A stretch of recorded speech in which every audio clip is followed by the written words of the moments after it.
So, today we're diving into something pretty fascinating: how Kenya's legal professionals are becoming these, unexpected guardians of the country's future. And they're doing it using two really powerful ideas: ESG and digital trust. Okay, let's kick things off with this quote from Charles Dickens. I mean, it's over a century old, but it hits the nail on the head, doesn't it?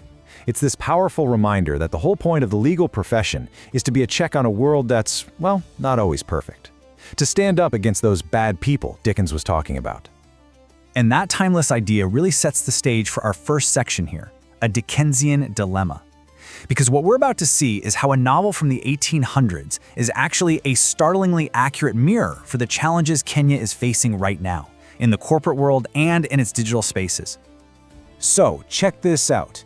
On one hand, you've got Dickens' world. It looked all orderly and proper on the surface, but underneath, it was just rotting away. And then, look at our world. You see echoes of that in boardrooms where trust and ethics are just fancy words on a wall plaque.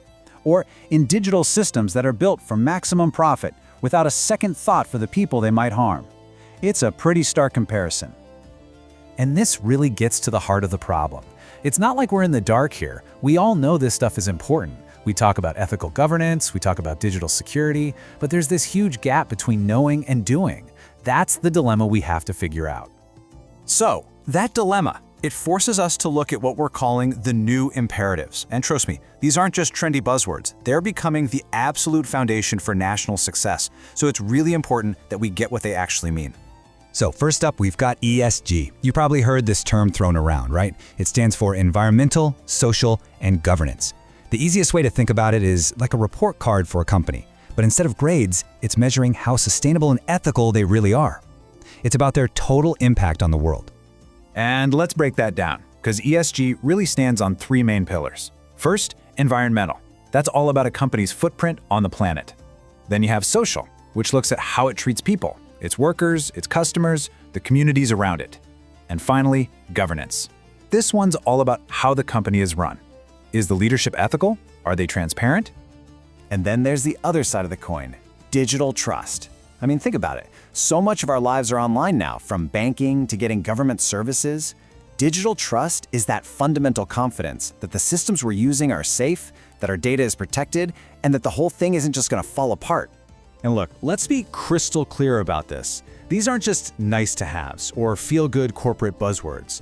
For Kenya to really compete on the world stage, to bring in investment, to build a society that can withstand shocks, getting ESG and digital trust right is absolutely fundamental. The stakes are incredibly high.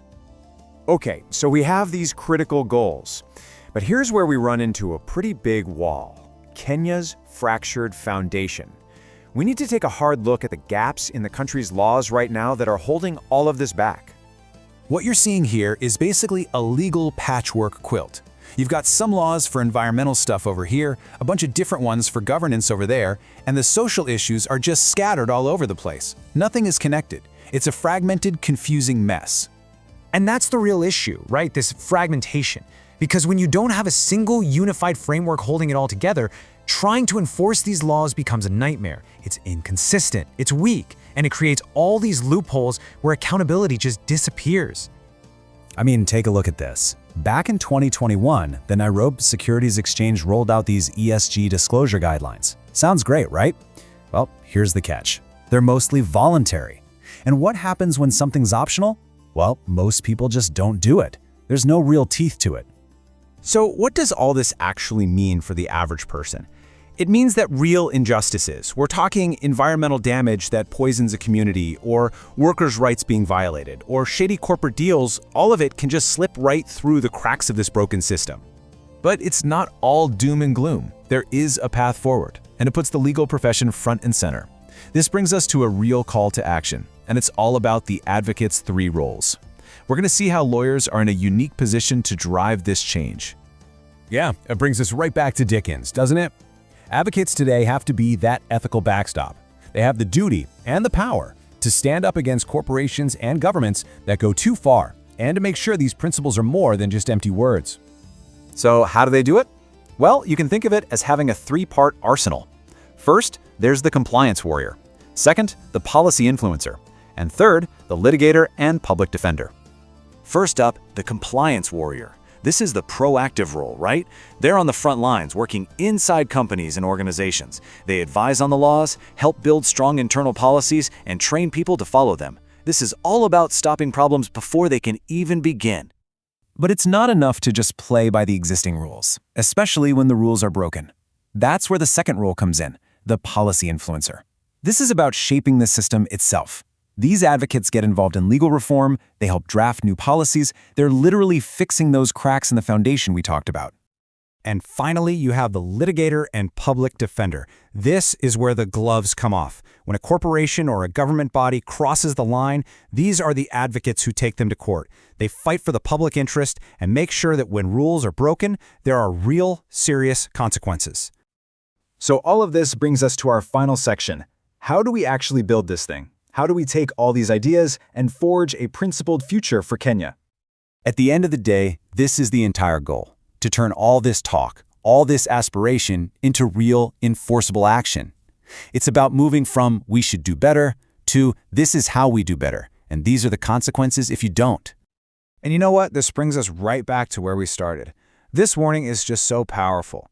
Dickens was talking about a society that was so obsessed with its past, with just polishing old trophies, that it was completely blind to the suffering happening right in front of them.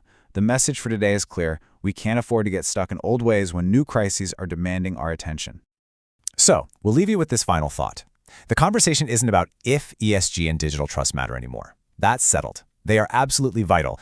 The real question, the urgent question for Kenya and for its guardians of trust is, what are we going to do about it? How will these principles be defended? Because the time for just talking is over.